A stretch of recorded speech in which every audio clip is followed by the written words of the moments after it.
everyone and welcome to this new video on Haywire Outbreak. Today we'll be talking about the campaign. Unlike the simple game mode where you start with a group of 4 survivors, you do your mission and that's it, with the campaign you start with the same group, we start with 4 characters, but you will keep this group of characters for multiple missions. Because unlike the simple game mode, they don't just start on the other side of the extraction zone. In the campaign mode, you have to go through the city of Charleston, and here is the world map. There is a succession of missions you will need to do in order to reach the extraction checkpoint, which is at the bottom right corner of the city of Charleston. Each named location on the map will grant a different bonus, a different reward. This is detailed in the rules. So you could take the path in the middle, that is marked in blue, which is the closest path toward the extraction, but it doesn't offer as good reward as some of the side paths. On some of those side paths, on some of those named locations, you could find cool weapon, cache of resources, you could even find some new survivor that join your team. In that campaign, you will start in the top left corner at the safe house, and you can choose whichever mission you do next. You don't need to have that actual location. So for example, if you go to the police station, you don't need to have a police station on your table, because the mission you are doing is the journey to go to get to that police station. So you can play on any kind of map. It can be rural, it can be a city, it can be an industrial zone, whatever, as long as you have some scenery to play with. It's just that when you reach that location, once you get through the board, when you arrive on the other side of the board, you reach that extraction and you will gain the reward from that location. The minimum number of missions on that world map is 6, again, if we go through the path in the middle, but you can really go and traverse the whole city, go to each location. You just can't do the same location twice, so just plan your itinerary accordingly. So now let's have a look at a typical setup for starting the campaign. First thing first, here if you look at the previous video, you already know how to set up your board. You need 1 threat token for every 30 by 30 centimeter tile. So again, here I'm playing on a 3 by 3, so I have 9 of those threat tokens. I also place all the weapon spots, the weapon objective token that I have here. This is where I will be able to find a new weapon for my survivor. That's especially useful for the campaign, since you will keep your survivor for multiple missions, so finding better weapon will be crucial. One other thing you need to do only for the campaign is to place a second set of objective token. This is the resource token. So here, all those tokens I've created doesn't have any weapon at all on them. I'm going to use them to find resources. There are 6 different resources you can find. There is a card I designed, but I forget to print them, so right now I'm using this placeholder, but I put on screen the nice design. So you can basically find alcohol, rag, can, scrap, chemical, binding. Once a survivor, let's say I have that resource over here, and once a survivor is in base contact with one of those resource points, when he do the interact action to be able to loot that resource spot, you simply roll a die. And that roll will tell me what resource it is. So a 1 is the alcohol. So I can place 1 resource in the alcohol box. Throughout the game, throughout each mission, you will acquire resources. And you will be able to use those resources to craft items. And we'll cover that just in a bit. So yeah, like I said, at the start of the game, you place the threat token, you place the weapon objective, and you place 6 resource tokens like those. Once you have placed all of that on your board, the next step is to grab your crew, your team of 4 survivors. So again, you can pick them not randomly, you can hand select the one you want, but personally I like the randomness of that, of picking a random crew. So yeah, it's really up to you. Once you have picked your 4 characters, you will need to grab 2 things.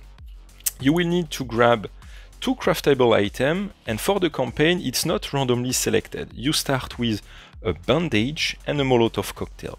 And you start also with the recipe to craft those two items. So you have the recipe to craft the bandage and the recipe to craft the Molotov cocktail. On those recipe cards, you can see the number and the type of resource you need to use to craft those items. So basically, your group of survivors at the start of a campaign know how to craft those two items, and you start with one of each. As you find some resources, you will be able to use those resources to craft some of those pretty useful items. At the end of each mission, you will grab the recipe deck that I have here, and you will pick one random new recipe. So at the end of each mission, your team, your group of survivors will learn how to craft a new item. So for example here, I can grab this item and I will know how to craft a flashlight, which can be super useful because when a survivor is equipped with a flashlight, when looting actually a resource spot, you will not grab one resource but two resources instead. So that's a pretty useful item, but all the items, to be honest, are very useful. So again, at the end of each mission, you will grab one of those craftable, those recipes. There are a total of 12 recipes, plus those two, so that's a total of 14, but there is a total of 12 you can find, you can learn. But again, the shortest path toward the extract is 6 missions to go to the extract. So you might not encounter all of those recipes. There is some item you might not encounter in your first campaign playthrough, so you might need to play a couple of campaigns to be able to try and play with all the different items you can have here. What you can also do with some of your resource, let me grab an example here, you can upgrade some of your weapons. So here, for example, I have Nick, who starts the game with that baseball bat. And here I have Zoe, who starts with that switchblade knife. On the weapon itself, it says that it may be upgraded into a piercing wrench with 1 scrap and 1 binding. So if you have those two resources, in between two missions, you don't do that in a mission, you do that in between missions, you can upgrade those weapons. So for example here, the baseball bat can be upgraded into that nail bat. And for the switchblade knife, it can be upgraded into that piercing wrench. You can see the switchblade knife over here. So that's pretty useful because those weapons, instead of using the medium combat stat, it will be using the easy one, and instead of doing 1 damage, it will do 2 damage. So it's not a subtle stuff. It could be pretty useful, and also those melee weapons remain silent, so that's also especially useful at the start of each mission.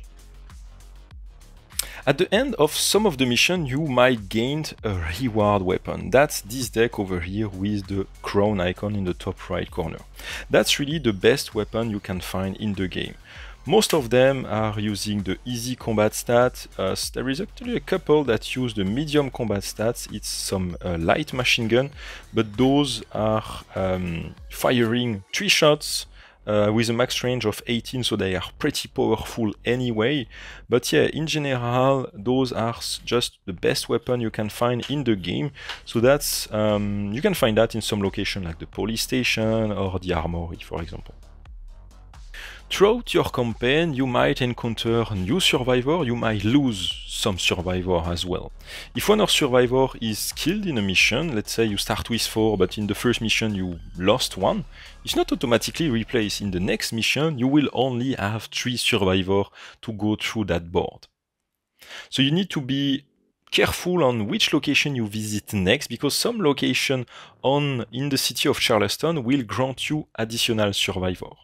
And you can have a total of 6 survivors in your group. You can't have more because the survivor, they decided to don't go with large group to not attract too much attention from the infected. So they try to sneak with really small groups of survivors and not go with a really large crowd.